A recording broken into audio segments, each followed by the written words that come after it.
Assalamualaikum warahmatullahi wabarakatuh. Nama saya Isa Menggul Bagaskara dengan NIM 19020161174. Di sini saya akan menjelaskan materi dari fikih jinayah, yaitu tentang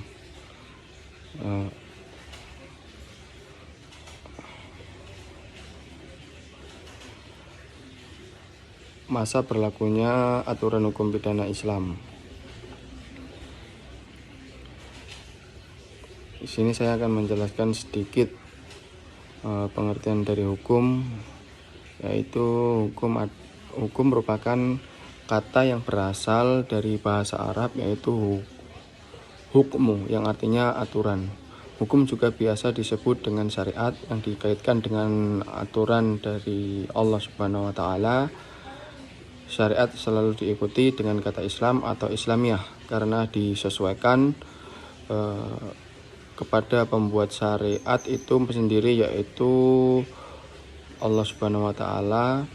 Jadi agama Islam adalah agama yang mempunyai hukum yang bersumber dari Al-Quran dan Al-Hadis yang menjadi bagian agama Islam. Ada pula asas-asas hukum pidana Islam, yang mana terdiri dari asas legalitas dalam hukum pidana Islam.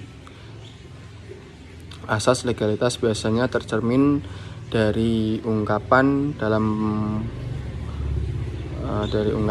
sejarah hukum Islam. Tidak pernah suatu perbuatan dianggap sebagai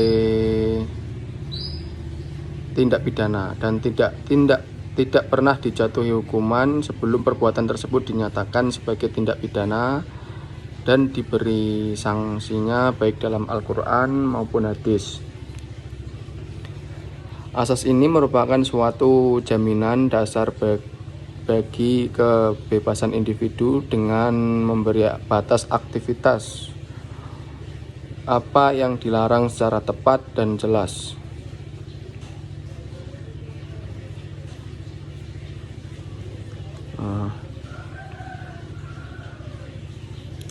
Asas ini melindungi dari penyalahgunaan kekuasaan atau kewenangan hakim, menjamin keamanan individu dengan informasi yang boleh dan yang dilarang. Prinsip legalitas ini diterapkan paling tegas pada kejahatan-kejahatan hudud. Pelanggarannya dihukum dengan sanksi hukum yang pasti. Prinsip tersebut juga diterapkan bagi kejahatan qisas dan diyat, dengan diletakkannya prosedur khusus dan sanksi yang sesuai. Jadi tidak diragukan bahwa prinsip ini sepenuhnya bagi kedua kategori yang mana menurut Nagati Sanad, profesor hukum pidana dari Mesir, asas legalitas dalam Islam yang berlaku bagi kejahatan takzir adalah yang paling fleksibel dibandingkan dengan dua kategori sebelumnya. Dan yang kedua, ada asas berlaku surut dalam hukum pidana Islam. Asas ini melarang berlakunya hukum pidana ke belakang kepada perbuatan yang belum ada aturannya. Hukum pidana harus berjalan ke depan. Pelanggaran atas asas ini mengakibatkan pelanggaran terhadap hak asasi manusia. Contoh dari pelaksanaan asas ini adalah pelarangan praktek yang berlaku di antara bangsa Arab pra-Islam. Akan tetapi setiap larangan dari praktek-praktek ini mengandung suatu pernyataan bahwa tiada hukuman yang berlaku surut. Sebagai contoh, di zaman pra-Islam, seorang anak diizinkan menikahi istri dari ayahnya. Islam melarang praktek ini, tetapi ayat di Al-Quran secara khusus mengecualikan setiap perkawinan seperti itu yang dilakukan sebelum pernyataan larangan. Perbuatan-perbuatan riba yang terjadi sebelum Islam tetapi menerapkan larangan tersebut mulai dari turunnya wahyu. Jelaslah bahwa asas tidak berlaku surut dalam hukum pidana yang dianut dalam pasal 8 dari The Declaration of The Right of Man and the Citizen. Menurut Osman Abdul Malik As-Saleh, Profesor Hukum Publik dari Universitas Kuwait dan Nagati Sanad,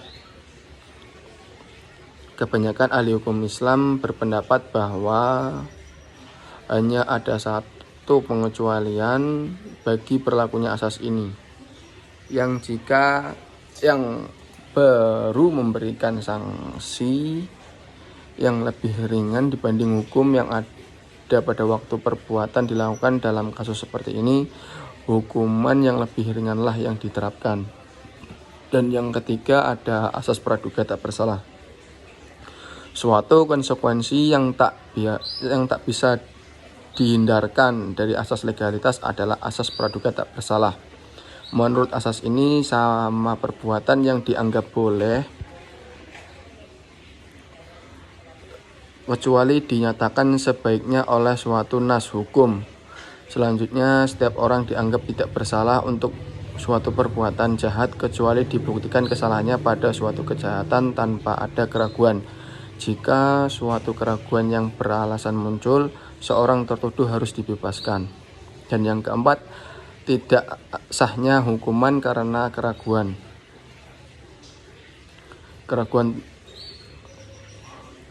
Menurut Abdul Qadir Audah memberi contoh dari keraguan ini adalah kasus pencurian. Misalnya suatu kecurigaan mengenai kepemilikan dalam pencurian harta bersama. Jika seseorang mencuri sesuatu yang dia miliki bersama orang lain, hukuman had bagi pencurian menjadi tidak valid.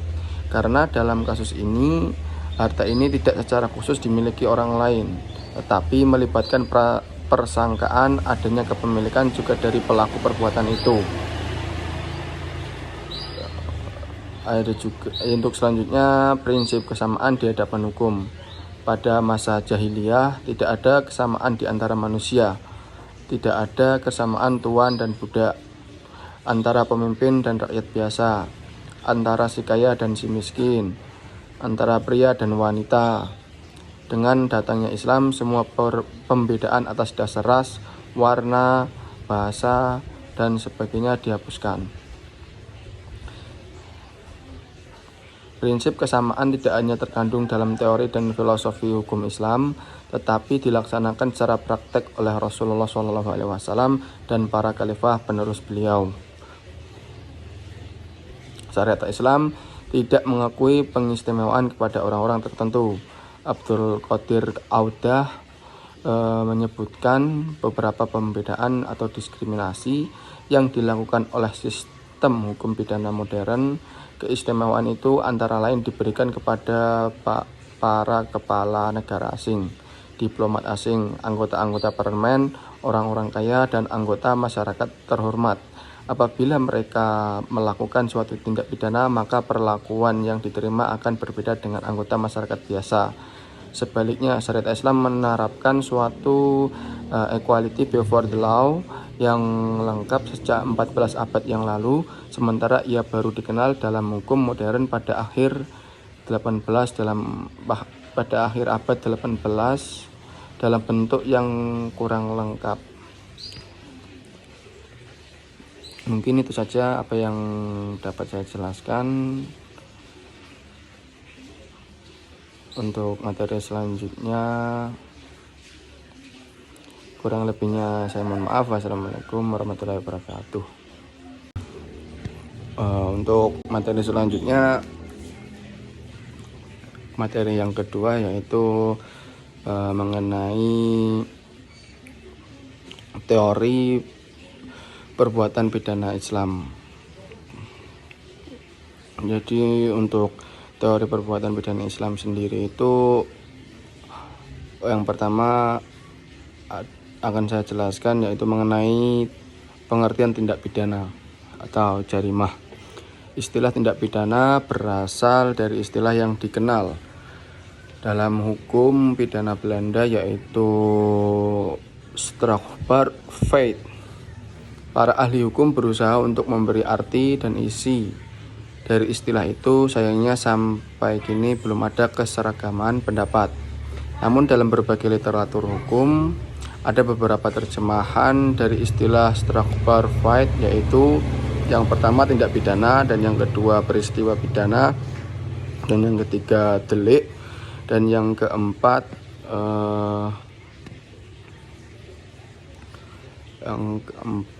itu pelanggaran pidana, dan yang kelima perbuatan yang boleh dihukum, dan yang keenam perbuatan yang dapat dihukum.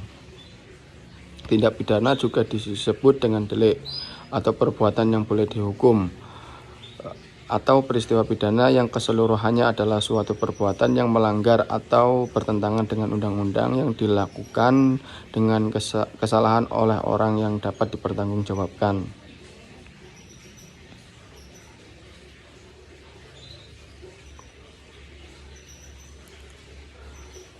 Di sini saya akan menjelaskan mengenai jarimah zina.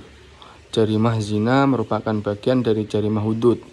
Sedangkan jarimah hudud adalah suatu jarimah yang bentuknya telah ditentukan oleh syarak, sehingga terbatas jumlahnya. Selain ditentukan bentuknya, hukumannya juga ditentukan secara tegas dan jelas baik dalam Al-Quran maupun dalam hadis. Jarimah ini termasuk dalam jarimah yang menjadi hak Tuhan.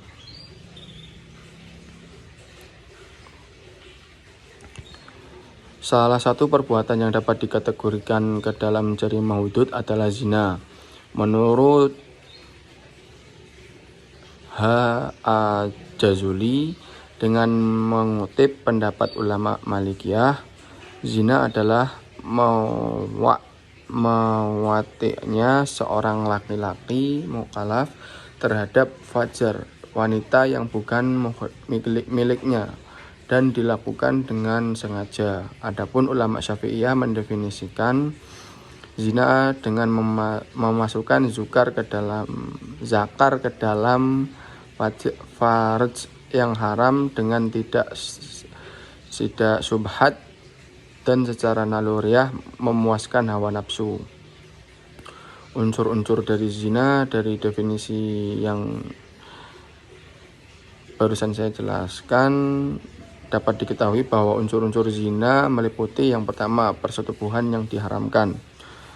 Persetubuhan yang dianggap zina adalah persetubuhan yang dalam kemaluan meskipun cuma sedikit dan ada penghalang yang tipis lagi tidak menghalangi pelaku untuk merasakan kenikmatan itu, tetap dikatakan zina. Dan yang kedua, adanya kesengajaan atau niat melawan hukum. Unsur ini terpenuhi apabila pelaku melakukan sesuatu perbuatan persetubuhan sedangkan ia mengetahui wanita yang disetubuhinya tersebut adalah wanita yang haram baginya. Unsur melawan hukum atau niat melawan hukum tersebut harus ada pada saat ia melakukan perbuatan yang dilarang itu. Yang selanjutnya ada dasar hukum dan sanksi zina. Terdapat hukuman pelaku zina ditentukan 3 bentuk hukuman, yaitu hukuman cambuk, hukuman pengasingan dan rajam. 2 hukuman yang pertama yakni julid dan pengasingan dikenakan bagi pelaku pezina ghair muhsan, yaitu pezina yang belum menikah, sedangkan bagi pezina muhsan, orang yang telah menikah atau telah putus pernikahannya, diberlakukan hukuman rajam. Untuk lebih jelasnya mengenai hukuman bagi pezina dapat dilihat dalam Al-Quran surat An-Nur ayat 2.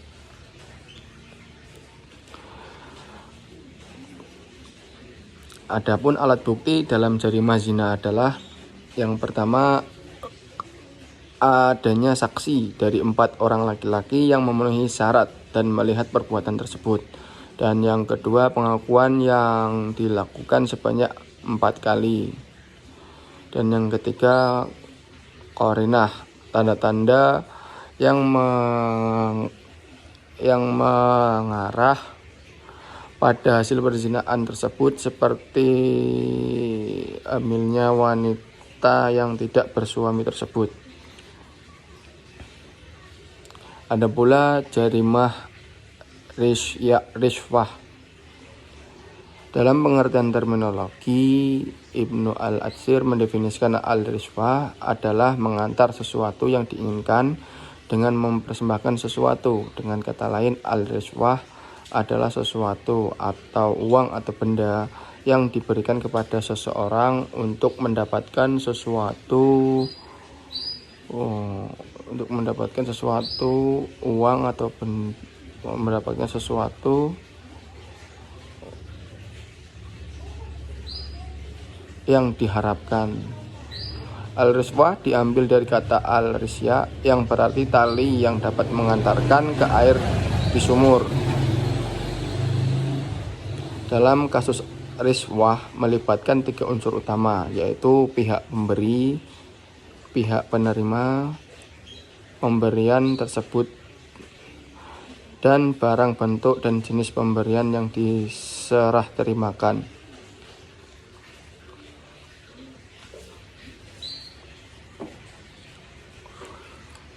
Ada pula unsur-unsur riswah.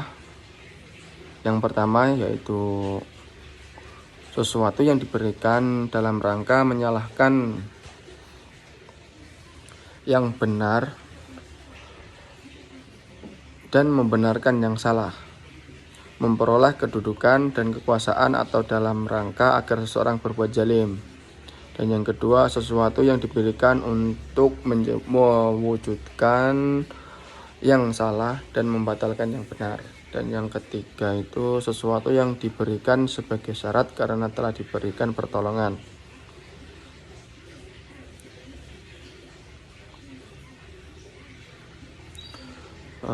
Mungkin itu saja mengenai pengertian dari teori perbuatan pidana Islam. Kurang lebihnya saya mohon maaf. Wassalamualaikum warahmatullahi wabarakatuh. Assalamualaikum warahmatullahi wabarakatuh. Untuk materi selanjutnya saya akan menjelaskan mengenai kerjasama berbuat tindak pidana dalam Islam.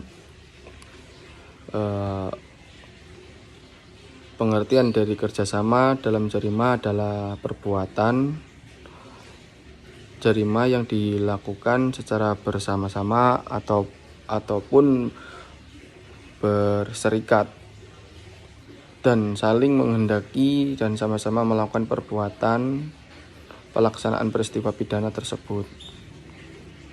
Namun perlu diketahui bahwa tindak pidana bersama lebih ditekankan bahwa kedua-duanya atau si pelaku merupakan pelaku utama. Menurut riwayat Daruqutni yang dikutip oleh Syaukani, tindak pidana turut serta berbuat terdapat ketentuannya di dalam hadis yang bersumber kepada Ibnu Umar, di mana Rasulullah telah berkata, jika seorang laki-laki telah memegang laki-laki, lalu laki-laki lain membunuh laki-laki yang dipegang itu, maka dibunuh yang melakukan pembunuhan dan dikurung yang melakukan pemegangan. Demikian juga hadis yang diriwayatkan oleh Imam Asy-Syafi'i sebagaimana yang dikutip oleh Asy-Syaukani yang mengatakan bahwasanya Ali radhiyallahu anhu telah menghukum seorang laki-laki yang telah membunuh laki-laki dengan sengaja dan yang lainnya memegangnya. Maka beliau berkata, dibunuh pembunuhnya dan dikurung yang belakangan di dalam penjara sehingga ia mati. Kerjasama dalam berbuat jarima ada kalanya dilakukan secara langsung dan tidak langsung oleh pelaku jarima.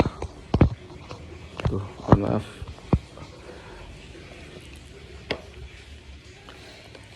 Di sini para fuqaha hanya membicarakan hukum keduanya ditentukan hanya dijatuhkan atas orang turut berbuat dengan langsung, bukan atas orang yang telah berbuat tidak langsung, dan aturan tersebut diterapkan dengan teliti sekali oleh Imam Abu Hanifah. Tetapi fuqaha selain itu mengecualikan jarimah pembunuhan dan penganiayaan dan ketentuan aturan umum tersebut, yakni untuk kedua macam jarima ini, baik pembuat jarima tersebut bisa dikerjakan dengan langsung dan tidak langsung sesuai dengan sifat-sifat jarima itu. Kalau kita berpegangan seluruhnya dengan aturan tersebut, maka akibatnya hanya pembuat tidak langsung yang terhindar dari hukuman, sedang ia sebenarnya turut serta melaksanakan jarima tersebut seperti para pelaku langsung. Bentuk turut serta jarima. Suatu jarima ada kalanya dilakukan oleh satu orang dan ada kalanya dilakukan oleh lebih dari satu orang. Apabila orang bersama-sama melakukan suatu jarima, maka perbuatannya itu disebut turut berbuat jarima atau al-istira.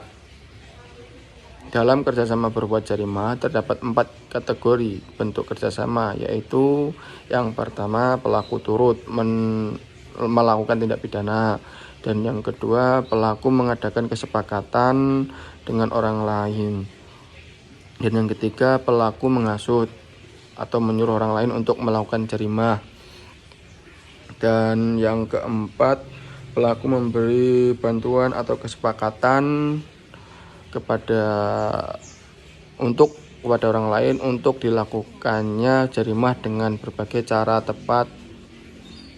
tanpa turut berbuat. Ada pula macam-macam turut serta jarimah.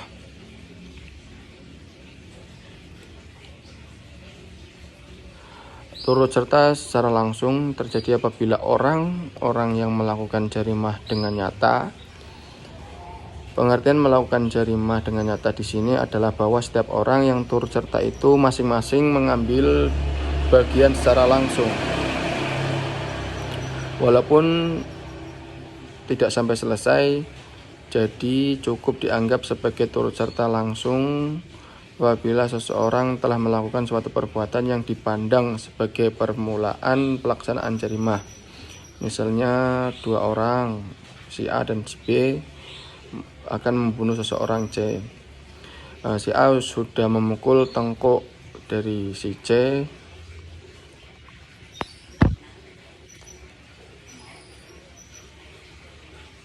dengan sepotong kayu, kemudian pergi, sedangkan si B yang meneruskan sampai akhirnya si C itu meninggal dunia atau mati.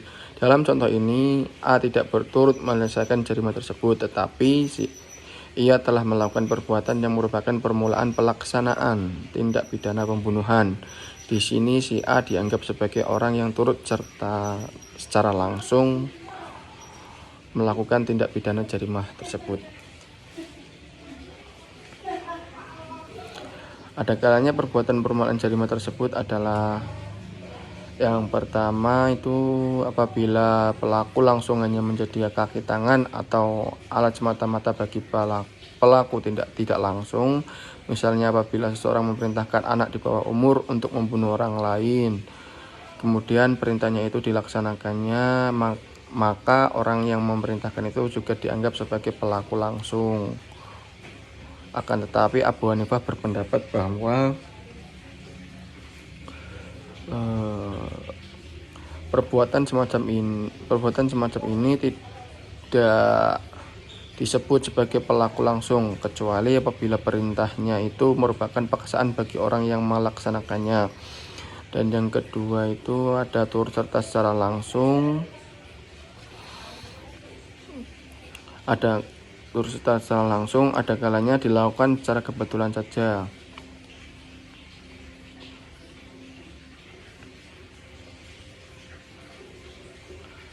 Hukuman bagi pelaku yang tidak langsung itu pada dasarnya menurut syariat Islam, hukuman-hukuman yang telah ditetapkan jumlahnya dalam jarimah hudud dan qisas hanya dijatuhkan atas pelaku langsung, bukan dalam jarimah bukan atas peserta tidak langsung. Dengan demikian orang yang turut berbuat tidak langsung dalam jarimah hanya dijatuhkan hukuman takzir.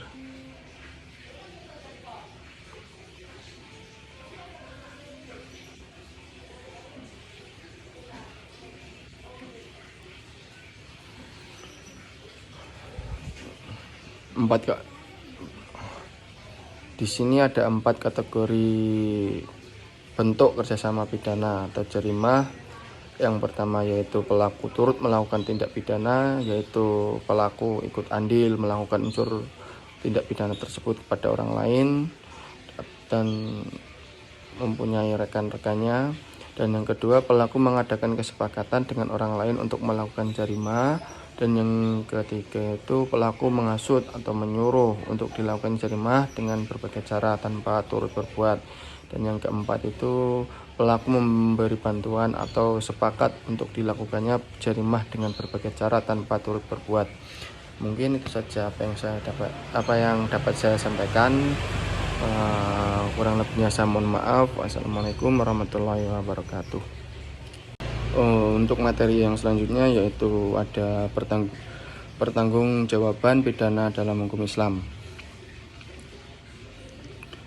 Pertanggungjawaban pidana dalam Islam atau syariat adalah pembebanan seseorang dengan akibat perbuatan atau tidak adanya perbuatan yang dikerjakannya, atau bisa dikatakan unsur objektif. Dengan kemauan sendiri di mana orang tersebut mengetahui maksud dan akibat dari perbuatannya. Pembebanan tersebut dikarenakan perbuatan yang dilakukan itu adalah telah menimbulkan sesuatu yang bertentangan dengan hukum, dalam arti perbuatan yang dilarang secara syar'i, baik dilarang melakukan atau dilarang meninggalkan. Pembebanan juga dikarenakan perbuatan itu sendiri dikerjakan berdasarkan keinginan dan kehendak yang timbul dalam dirinya, bukan dorongan yang ditimbulkan oleh orang lain secara paksa. Maka dapat disimpulkan bahwa dalam syariat hukum Islam, pertanggungjawaban itu didasarkan pada 3 hal. Yang pertama, adanya perbuatan yang dilarang, dan yang kedua, perbuatan itu dikerjakan dengan kemauan sendiri, dan yang ketiga itu pelaku mengetahui akibat dari perbuatan itu. Apabila adanya ketiga hal tersebut di atas yang barusan saya sampaikan, maka pertanggungjawaban itu ada pada seseorang yang melakukan perbuatan pidana atau kejahatan. Jika sebaliknya, maka tidak ada perbuatan yang dapat dipertanggungjawabkan. Karena itu tidak dapat dimintakan pertanggungjawaban pidana pada orang gila, anak-anak yang belum mencapai umur baligh, atau orang yang dipaksakan untuk melakukan perbuatan kejahatan yang mengakibatkan terancam jiwanya. Dalam hal pertanggungjawaban pidana, hukum Islam hanya membebankan hukuman pada orang yang masih hidup dan mukallaf. Hukum Islam juga mengampuni anak-anak dari hukuman yang semestinya dijatuhi bagi orang dewasa, kecuali jika ia telah baligh. Hal ini didasarkan pada dalil Al-Quran, surat An-Nur ayat 59 yang berbunyi, dihapuskan ketentuan dari 3 hal, dari orang tidur sampai ia bangun, dari orang yang gila sampai ia sembuh, dan dari anak kecil sampai ia dewasa. Prinsip dasar yang ditetapkan dalam hukum Islam adalah segala sesuatu yang tidak diharamkan berarti dibolehkan. Akan tetapi jika suatu perbuatan diharamkan, hukumannya dijatuhi sejak pengharamannya diketahui. Hukum Islam mensyaratkan keadaan si pelaku harus memiliki pengetahuan dan pilihan. Karenanya sangat alamiah manakala seseorang memang menjadi objek dari pertanggungjawaban pidana, karena pada seseorang memiliki kedua hal tersebut. Ini adalah salah satu prinsip dasar dalam hukum Islam, bahwa pertanggungjawaban pidana itu bersifat personal, artinya seseorang tidak mempertanggungjawabkan selain apa yang dilakukannya. Oleh karenanya ada suatu faktor yang semestinya menjadi alasan untuk dapat dipertanggungjawabkan suatu tindak pidana.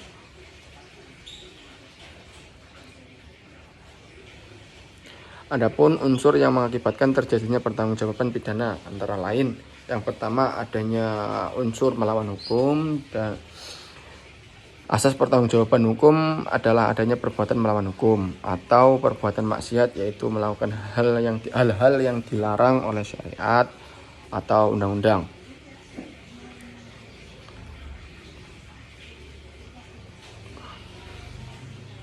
Dan yang kedua, adanya kesalahan. Faktor yang menyebabkan adanya pertanggungjawaban pidana adalah perbuatan maksiat, yaitu mengerjakan perbuatan yang dilarang oleh syara'. Dimaksudkan di sini adalah kesalahan seseorang terhadap perbuatan yang telah ditentukan tidak boleh dilakukan.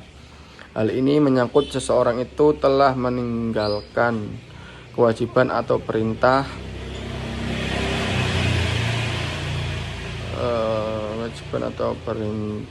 sehingga kepadanya dapat dimintakan pertanggungjawaban.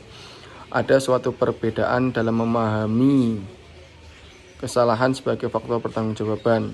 Perbedaan ini berkaitan dengan pengertian antara tindak pidana dengan kesalahan itu sendiri, di mana menurut beberapa ahli hukum bahwa pengertian tindak pidana tidak ditemukan dalam undang-undang. Hanya saja tindak pidana merupakan kreasi teoritis yang dikemukakan oleh para ahli hukum. Hal ini akan membawa beberapa konsekuensi dalam memahami tindak pidana. Sebagaimana disebutkan bahwa tiada pidana tanpa kesalahan, artinya bahwa seseorang tidak dapat dipertanggungjawabkan secara pidana jika kesalahan yang melekat pada subjek pelaku belum terbukti atau belum mempunyai bukti seseorang itu melakukan tindak pidana tersebut. Kesalahan yang dimaksudkan di sini adalah kesalahan yang objektif, artinya dapat dicela kepada pelakunya, atau bisa dikatakan untuk kasusnya itu bisa dibatalkan.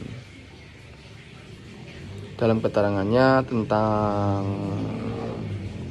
yang membagikan kepada 3 bagian, yaitu yang pertama kesalahan dari kesengajaan atau kelalaian, dan yang kedua itu kesalahan meliputi juga sifat melawan hukum, dan yang ketiga itu kesalahan dengan kemampuan bertanggung jawab. Dasar penghapusnya pidana atau yang disebut dengan alasan-alasan menghilangkan sifat tindak pidana termasuk dalam buku 1 KUHP. Di samping itu ada juga alasan penghapusan tindak pidana di luar KUHP atau yang ada dalam masyarakat. Misalnya suatu perbuatan oleh suatu masyarakat tidak dianggap tindak pidana karena mempunyai alasan-alasan tersendiri yang secara hukum material, juga tidak dianggap terlarang juga karena alasan pendidikan seorang orang tua menuntun anaknya untuk mengajarkan suatu kebaikan. Bisa saja orang tua tidak punya kesalahan sama sekali karena keliru dalam fakta. Dalam keadaan tertentu, terkadang suatu perbuatan yang dilakukan oleh seseorang dapat berujung pada terjadinya tindak pidana. Walaupun orang tersebut tidak menghendaki terjadinya tindak pidana, dengan kata lain tindak pidana dapat saja terjadi ada kalanya seseorang tidak dapat menghindari karena sesuatu yang berasal dari luar dirinya. Seperti contoh itu ada seseorang yang melakukan tindak pidana mencuri. Sebagaimana mencuri itu untuk memenuhi kebutuhan keluarganya, untuk anak-anaknya dan istrinya, dikarenakan sangat sulit sekali untuk mencari pekerjaan atau baru selesai dikeluarkan dari pekerjaannya, jadi orang tersebut itu mencuri. Mungkin seperti itu saja apa yang dapat saya sampaikan. Kurang lebihnya saya mohon maaf. Wassalamualaikum warahmatullahi wabarakatuh. Assalamualaikum warahmatullahi wabarakatuh. Untuk materi selanjutnya saya akan menjelaskan mengenai tujuan hukuman dan macam-macam hukuman serta pelaksanaan hukuman dari hukum pidana Islam tersebut.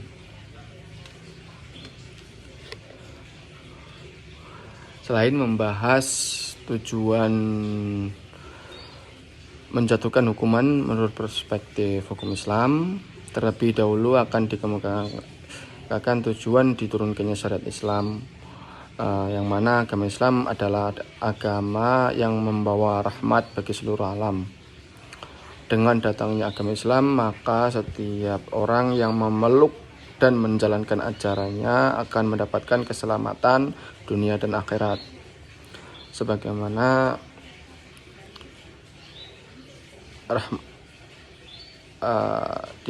sebagaimana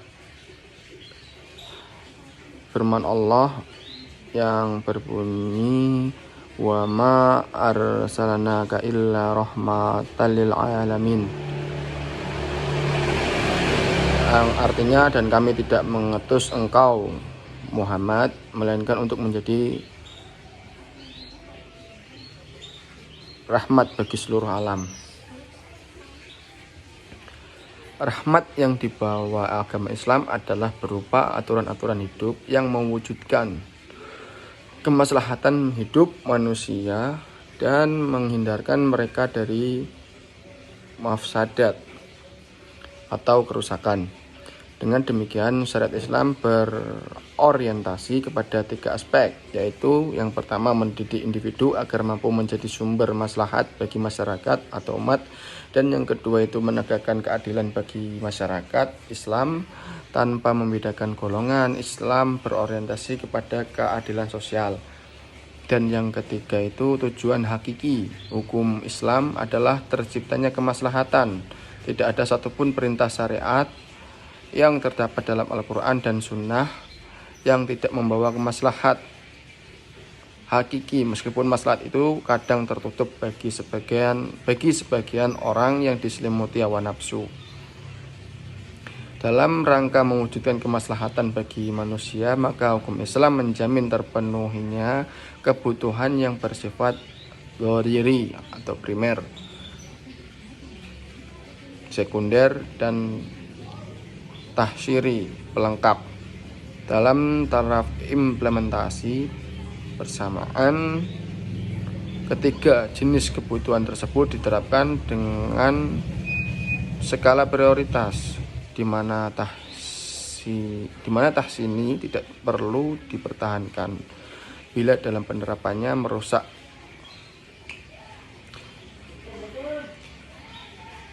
Dijelaskan bahwa sesuatu yang dharuri lebih didahulukan daripada yang hajiji, dan masalah hajiji lebih didahulukan daripada yang tahsyiri. Berikut bentuk-bentuk hukuman dalam hukum pidana Islam. Salah satu kekhasan hukum Islam adalah penetapan jenis hukuman yang berbeda untuk kasus yang berbeda. Setiap hukuman yang dijatuhkan mempunyai daya perspektif dan represif sendiri-sendiri. Jenis suatu hukuman hanya boleh dikenakan pada suatu kasus dan tidak boleh diterapkan pada kasus yang lain.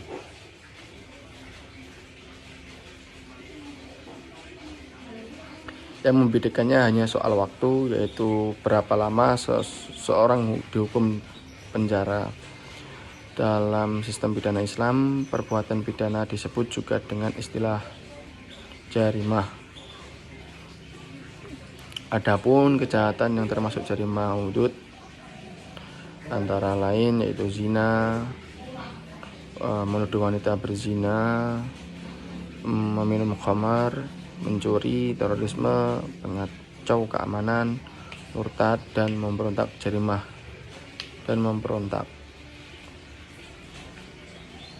Hukuman yang diberikan pelaku jarimah dibagi kepada 5 golongan, yaitu yang pertama ada hukuman pokok seperti kisos untuk jarimah pembunuhan dan potong tangan untuk mencuri.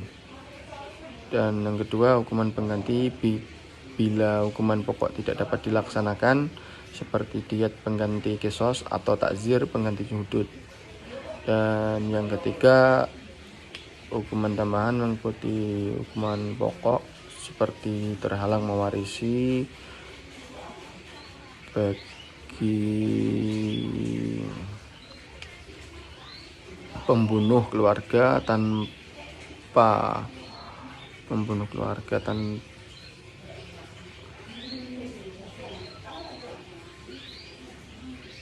perlu penetapan sendiri.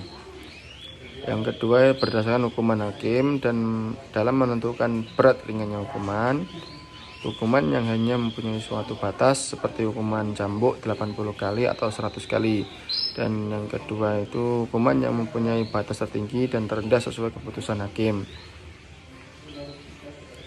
Tujuan hukuman dalam hukum Islam: semua hukum yang berlaku di dunia selalu memiliki 3 aspek dalam penerapan sanksinya, yaitu preventif, represif, dan rehabilitatif.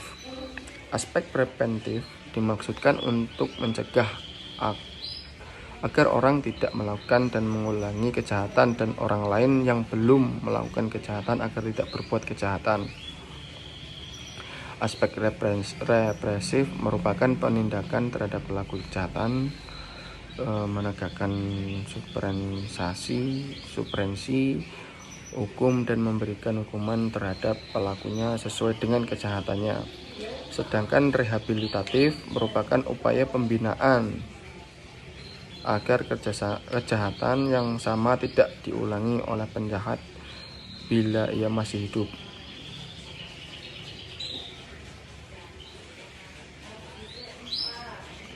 Di samping upaya preventif dan represif, dalam hukum Islam juga terdapat upaya rehabilitasi, yaitu membina agar setiap muslim dapat mentaati semua hukum Islam atas dasar iman. Makanya dalam sejarah Islam masa 13 tahun Nabi di Mekah difokuskan untuk membina akidah dan keimanan umat Islam agar mereka menjadi muslim yang taat. Itu saja yang dapat saya sampaikan, kurang lebihnya saya mohon maaf. Wassalamualaikum warahmatullahi wabarakatuh. Assalamualaikum warahmatullahi wabarakatuh. Di sini saya akan menjelaskan materi fikih jinayah mengenai pembuktian dalam hukum Islam. Sama halnya pembuktian dalam hukum Islam itu tidak jauh beda dengan dalam hukum positif. Dalam hukum Islam untuk menetapkan seorang itu bersalah atau tidak juga harus disertai dengan adanya pembuktian. Diringkas oleh Imam Ibnul Qayyim al-Jauzi berpendapat dalam kitab I'lamul Muwaqqi'in. Beliau berkata, sesungguhnya syar'i tidaklah membatasi pengambilan keputusan untuk memelihara hak-hak semata-mata berdasarkan kesaksian 2 orang saksi laki-laki saja, baik mengenai harta, darah, dan had-had. Bahkan para khulafaur rasyidin dan sahabat radhiyallahu anhu telah menghukum had pada zina dengan adanya bukti kehamilan, dan pada peminum khamar dengan adanya bau dan muntah.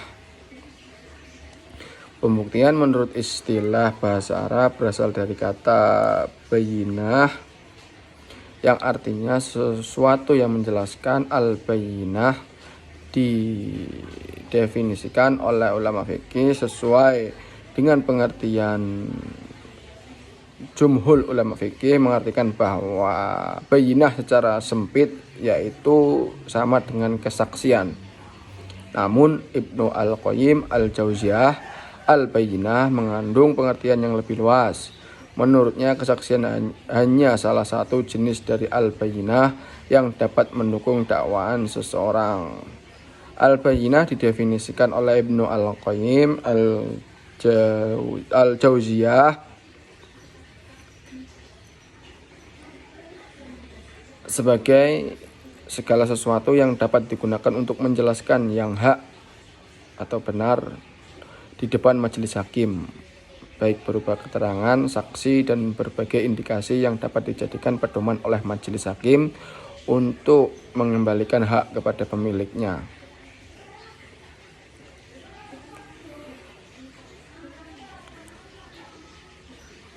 Adapun pengertian dari alat bukti.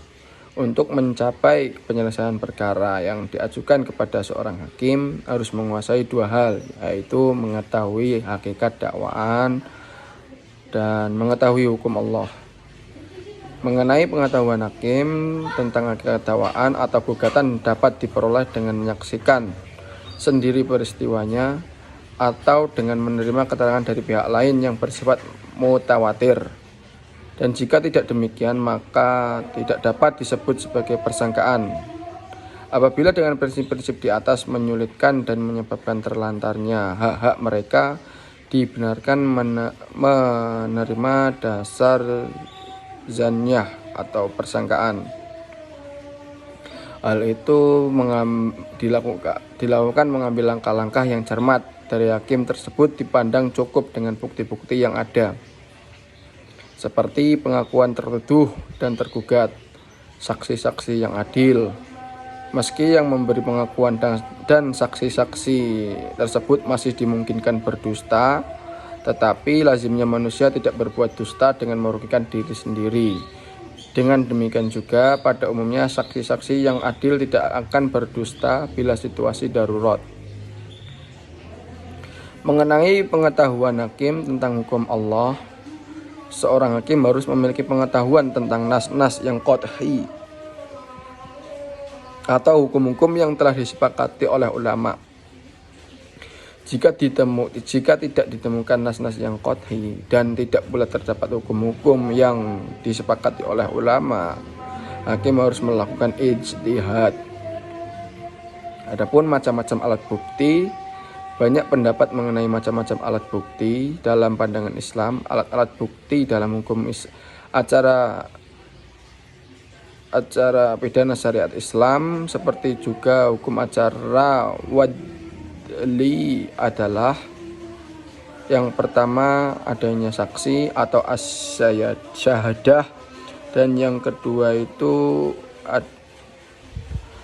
pengakuan atau iqrar, dan yang ketiga tanda-tanda atau petunjuk, bisa disebut dengan bahasa Islamnya itu qarinah, dan yang keempat itu ada pendapat ahli al-kibrah, dan yang kelima itu pengetahuan hakim ma'lumatul qatil, dan yang keenam itu tulisan atau surat al-kitabah, dan yang ketujuh itu sumpah. Dalam ketentuan yang lainnya berdasarkan pasal 181 Qanun Hukum Acara Jinayah, alat bukti yang sah terdiri dari yang pertama keterangan saksi, yang kedua keterangan ahli, yang ketiga barang bukti, yang keempat surat, yang kelima bukti elektronik, yang keenam pengakuan terdakwa, dan yang ketujuh keterangan terdakwa.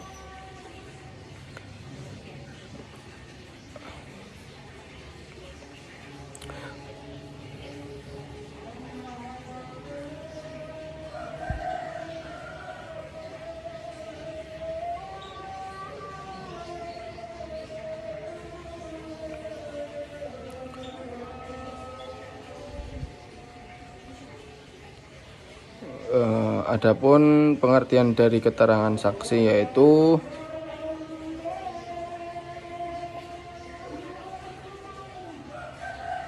pengertian menurut bahasa ialah al-bayan atau pemberitaan yang pasti, yaitu ucapan yang terbit dari pengetahuan yang diperoleh dari penyaksian langsung. Keterangan ahli adalah setiap orang yang mempunyai keahlian tertentu terhadap suatu masalah. Dan yang ketiga ada petunjuk, tanda-tanda yang berkaitan dengan perkara yang merupakan hasil kesimpulan hakim dalam menangani berbagai kasus melalui ijtihad. Yang selanjutnya ada keterangan terdakwa, yaitu sebagaimana terdakwa berarti pengakuan dari terdakwa tersebut. Yang dimaksud dengan pengakuan dalam dunia peradilan adalah mengakui adanya hak orang lain yang ada pada dirinya, yang ada pada diri pengaku itu sendiri dengan ucapan. Yang selanjutnya ada sumpah di antara hak penggugat. Apabila ia tidak dapat membuktikan gugatannya, sedang tergugat menolak isi gugatan tersebut adalah mengajukan tuntutan kepada hakim agar menyumpah tergugat mengingat sabda Nabi SAW. Mungkin itu saja pengertian dari pembuktian di dalam hukum Islam yang dapat saya jelaskan. Semoga bermanfaat. Kurang lebihnya saya mohon maaf. Wassalamualaikum warahmatullahi wabarakatuh. Assalamualaikum warahmatullahi wabarakatuh. Di sini saya akan menjelaskan sedikit materi dari pengertian jarimah hudud. Secara etimologis, hudud yang merupakan bentuk jamak dari kata had yang berarti larangan atau pencegahan. Selain itu, had juga dapat diartikan sebagai batasan sesuatu yang telah ditentukan, hukuman dan marah. Sedangkan pengertian hudud secara terminologis adalah had atau hudud adalah hukuman yang telah ditentukan sebagai hak Allah Subhanahu wa taala, dan arti uqubah muqaddarah adalah bahwa hukuman telah dibatasi, ditentukan. Tidak ada pada hukuman itu batasan terendah dan batasan tertinggi. Artinya bahwa hukuman itu adalah hak Allah Subhanahu wa taala, dan bahwa hukuman itu tidak bisa digugurkan oleh individu-individu dan tidak pula oleh kelompok-kelompok. Hukuman hudud tidak boleh dimaafkan oleh siapapun. Mereka yang melanggar aturan-aturan hukum Allah yang telah ditentukan dan ditetapkan Allah atau Rasulnya, yang disebutkan Allah dan Rasulnya yang disebutkan di dalam Al-Quran dan hadis, adalah termasuk dalam golongan orang-orang yang zalim. Sebagaimana firman Allah Subhanahu wa taala di dalam surah Al-Baqarah ayat 229 yang artinya, dan siapa yang melanggar aturan-aturan hukum Allah, maka mereka itulah orang-orang yang zalim. Berdasarkan pendapat beberapa ahli hudud, yang pertama Al-Jurzani mengartikannya sebagai sanksi yang telah ditentukan dan yang wajib dilaksanakan secara hak kepada Allah Subhanahu wa taala. Dan yang kedua, sementara itu sebagian ahli fikih yang dikutip oleh Abdul Qadir Audah berpendapat bahwa had adalah sanksi yang telah ditentukan oleh syarak. Dengan demikian, had atau hudud mencangkup semua jarimah, baik hudud, qisas maupun diat, sebab sanksi keseluruhannya telah ditentukan setelah syarak. Dan yang ketiga, dari kedua definisi yang saya jelaskan barusan, Nawawi Al-Bantani mendefinisikan hudud, yaitu sanksi yang telah ditentukan dan wajib diberlakukan kepada seseorang yang melanggar suatu pelanggaran yang akibatnya sanksi itu dituntut, baik dalam rangka memberikan peringatan pelaku maupun dalam rangka memaksanya. Dan yang keempat, Al-Sayyid Sabiq menjelaskan bahwa had atau hudud secara terminologis ialah sanksi yang telah ditetapkan untuk melaksanakan hak Allah. Dengan demikian, takzir tidak termasuk ke dalam cakupan definisi ini karena penentuannya diserahkan menurut pendapat hakim setempat. Demikian halnya dengan qisas yang tidak termasuk dalam cakupan hudud karena merupakan hak sesama manusia untuk menuntut balas dan keadilan. Dan yang kelima, Abu Ya'la sebagaimana mengutip pendapat Al-Mawardi bahwa Al-Marwadi berkata, hudud ialah ancaman-ancaman yang ditetapkan Allah untuk mencegah seseorang agar tidak melanggar apa yang dilarang dan tidak meninggalkan apa yang diperintahkan ketika syahwat membuatnya terlena dari ancaman-ancaman siksa di akhirat kelak lantaran mendahulukan kenikmatan sesaat. Jadi dapat disimpulkan bahwa hudud berarti sebuah sanksi yang diberlakukan kepada seseorang yang melanggar aturan Allah akibat mengikuti syahwat yang sesat dan akan mendapatkan ancaman dan siksa di akhirat. Macam-macam jarimah hudud. Dari segi dominasi hak terdapat dua jenis hudud, yaitu sebagai berikut. Yang pertama, hudud yang termasuk hak Allah. Menurut Abu Ya'la, hudud jenis ini adalah semua jenis sanksi yang wajib diberlakukan kepada pelaku karena ia meninggalkan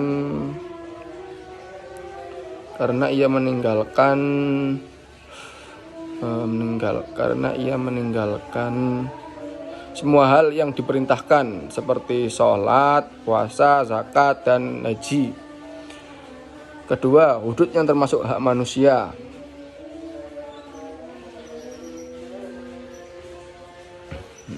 Hudud yang termasuk hak manusia.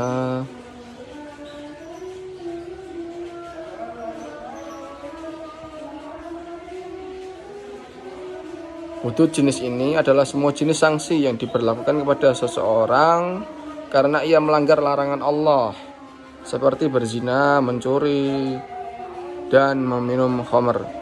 Hudud jenis ini terbagi menjadi dua. Pertama, hudud terbagi menjadi 7, yaitu hudud atas jarima zina, kadzaf, meminum minuman keras, pemberontakan, murtad, pencurian, dan perampokan. Macam-macam jarima hudud yang termasuk hak manusia yaitu antara lain yang pertama jarima zina. Abdul Qadir Audah berpendapat bahwa zina ialah hubungan badan yang diharamkan dan disengaja oleh pelakunya. Mengenai kekejian jarima zina ini, Muhammad Al-Khatib Al-Syarbini mengatakan zina termasuk dosa-dosa yang paling keji. Tidak satu agama pun tidak menghalalkannya. Oleh sebab itu, sanksinya juga sangat berat karena mengancam kehormatan dan hubungan nasab. Dalil Al-Quran yang mengharamkan zina ialah Quran Surat Al-Isra ayat 32.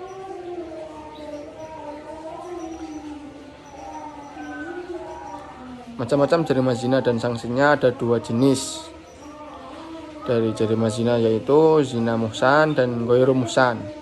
Zina muhsan ialah zina yang pelakunya berstatus suami, istri, duda atau janda. Artinya pelaku adalah orang yang masih dalam pernikahan atau pernah menikah secara sah. Adapun zina ghairu muhsan ialah zina yang pelakunya masih berstatus perjaka atau gadis. Artinya pelaku belum pernah menikah secara sah dan sedang berada dalam ikatan pernikahan. Terhadap kedua jenis jarima di atas, syariat Islam memberlakukan 2 sanksi yang berlainan, yaitu yang pertama, sanksi bagi pelaku zina muhsan adalah hukuman rajam, yaitu pelaku dilempari batu hingga meninggal.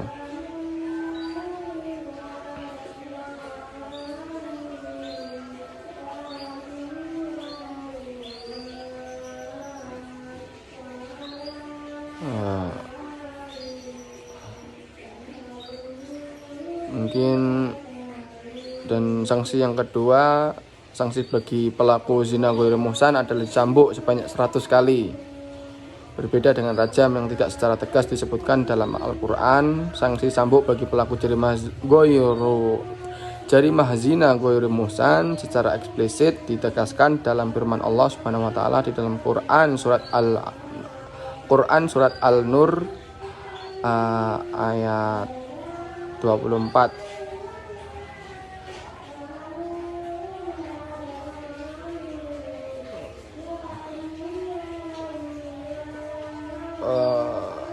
Mungkin itu saja, kurang lebihnya saya mohon maaf. Apabila ada kesalahan kata mohon dimaafkan, dan apabila ada kata-kata yang tidak wajar atau kurang pas di hati mohon dimaafkan. Wassalamualaikum warahmatullahi wabarakatuh. Assalamualaikum warahmatullahi wabarakatuh. Di sini saya akan menjelaskan pengertian mengenai jarimah liat atau qisas. Kata qisas atau qisas yang dalam bahasa Arab secara bahasa memiliki arti mengikuti jejaknya atau kesannya. Akan tetapi menurut Al-Fayyumi, kata qisas lebih sering dimaknai dengan menghukum pembunuh dengan membunuh, mencederakan pencedera, memotong tangan orang yang memotong tangan. Dalam hal ini gambaran qisas adalah ketika si A yang melakukan sebuah jarimah terhadap si B, maka si B atau ahli warisnya memiliki hak untuk memperlakukan pada si A sesuai dengan jarima apa yang si A lakukan. Seperti contoh, si A membunuh si B, maka ahli waris si B atau ahli warisnya disebut mustahiq al-qisas, berhak menuntut agar si A juga diperlakukan sama, yaitu dibunuh. Hukum qisas adalah wajib dijalankan oleh pemerintah ketika kasus tersebut diangkat oleh mustahiq al-qisas. Dari sisi mustahiq al-qisas,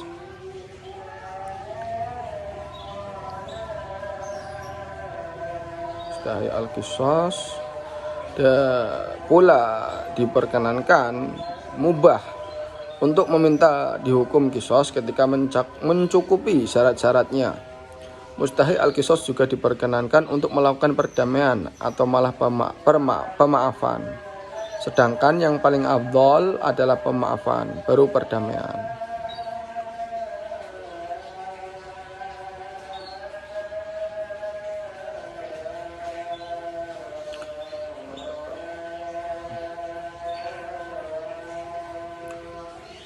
Kata diyat yang merupakan jamak dari diyat secara bahasa memiliki arti harta yang wajib bagi jiwa, sedangkan secara istilah pula adalah harta yang wajib disebabkan jinayah terhadap orang yang merdeka dari segi jiwa. Diyat ini pada dasarnya adalah bagian dari qisas. Maksudnya dalam pembahasan qisas yang telah lalu dikatakan bahwa mustahiq al-qisas memiliki hak untuk menentukan sama ada memilih qisas, perdamaian atau memaafkan. Dengan ketentuan ini diyat adalah pilihan kedua, yaitu perdamaian. Ketika mustahiq al-qisas memilih untuk berdamai, maka ia berhak mendapatkan diyat dalam arti si pelaku kejahatan berkewajiban membayar diyat kepada mustahiq al-qisas. Macam-macam qisas dan diyat. Maksud dari macam-macam qisas dan diyat adalah jenis-jenis dari kejahatan atau pidana yang dihukum dengan cara qisas atau diyat. Seorang ulama kontemporer yaitu Syekh Abdul Qadir Audah menjelaskan secara global ada 5 jenis kejahatan yang masuk di dalam akidah hukum qisas atau diyat. Yang pertama, pembunuhan sengaja, pembunuhan yang menyamai sengaja, pembunuhan yang tidak sengaja, dan yang keempat pencederaan sengaja, yang kelima pencederaan yang tidak sengaja. Pengertian pembunuhan adalah sebuah pekerjaan yang melenyapkan nyawa, yaitu pembunuh jiwa. Pengertian lainnya adalah sebuah pekerjaan hamba yang menyebabkan hilangnya nyawa. Syekh Abdul Qadir Audah menjelaskan bahwa pembunuhan itu adalah melenyapkan ruh anak Adam dengan perbuatan anak Adam yang lain. Bagian pertama, pembunuhan sengaja adalah pembunuhan yang pembunuh itu sengaja memukul orang lain dengan senjata seperti pedang, pisau, tombak, timah, atau apa saja yang dapat digunakan sebagai senjata untuk memisahkan anggota jasad, seperti barang yang ditajamkan seperti kayu, batu api, dan jarum sebagai alat untuk membunuh. Pengertian tersebut didatangkan karena makna adalah sengaja. Sengaja adalah perkara yang samar yang tidak mungkin untuk diketahui kecuali dengan bukti yang menunjukkan kepadanya. Bukti tersebut bisa berupa penggunaan alat untuk membunuh, maka alat tersebut dijadikan sebagai bukti kesengajaan. Secara kesimpulan, alat pembunuhan tersebut menempati tempatnya pembunuhan dengan sengaja sebagai tempat persangkaan wujudnya niat untuk membunuh. Bagian kedua, pembunuhan yang menyamai sengaja. Menurut mazhab Hanafi adalah sesuatu pembunuhan yang dilakukan dengan menggunakan alat yang secara umumnya tidak menyebabkan kematian seperti batu kecil, kayu kecil, tongkat kecil, atau sebuah tamparan. Dari pengertian ini, maka gambarannya adalah ketika ada orang melakukan sebuah pukulan yang secara umumnya tidak menyebabkan kematian seperti sekali tamparan atau dengan menumbuk satu kali, akan tetapi mangsa mati karena seperti ia memiliki sakit jantung atau lainnya, maka perbuatan ini digolongkan sebagai pembunuhan yang menyamai sengaja. Adapun pembunuhan yang dilakukan dengan memakai batu yang besar, tongkat besar, atau yang menyamainya dan bukan merupakan senjata, maka terjadi perbedaan pendapat di kalangan ulama Hanafi. Menurut Imam Abu Hanifah, ia termasuk dalam pembunuhan yang menyamai sengaja. Sedangkan menurut dua murid mazhab Hanafi adalah termasuk dari pembunuhan sengaja.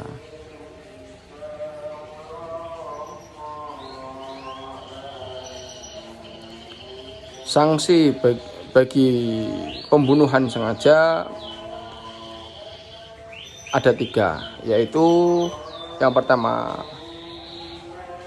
asal gantian dari asal, dan yang mengikuti secara global pembunuhan dengan sengaja wajib terkena 3 perkara. Yang pertama dosa besar karena ada ayat Al-Quran yang menyatakan ia akan tetap di neraka jahanam. Yang kedua dikisos karena ada ayat kisos. Yang ketiga terhalang menerima warisan karena ada hadis orang yang membunuh tidak dapat waris apapun.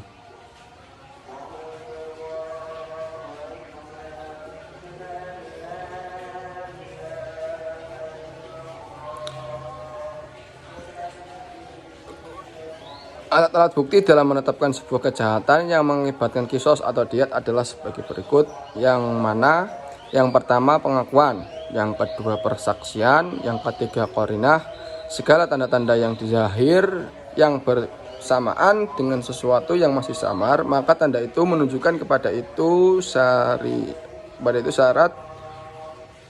Dalam qarinah ada 2. Yang pertama ditemukannya perkara yang zahir yang diketahui dan patut menjadi asas untuk dipercayai. Yang kedua ditemukan persambungan, hubungan yang menyambung antara perkara yang zahir dengan yang samar tadi. Dan yang selanjutnya, yang keempat menarik diri dari bersumpah. Dan yang kelima al-qasamah, sebuah sumpah yang diulang-ulang bagi kasus pidana pembunuhan. Mungkin itu saja apa yang dapat saya sampaikan. Kurang lebihnya saya mohon maaf. Assalamualaikum warahmatullahi wabarakatuh.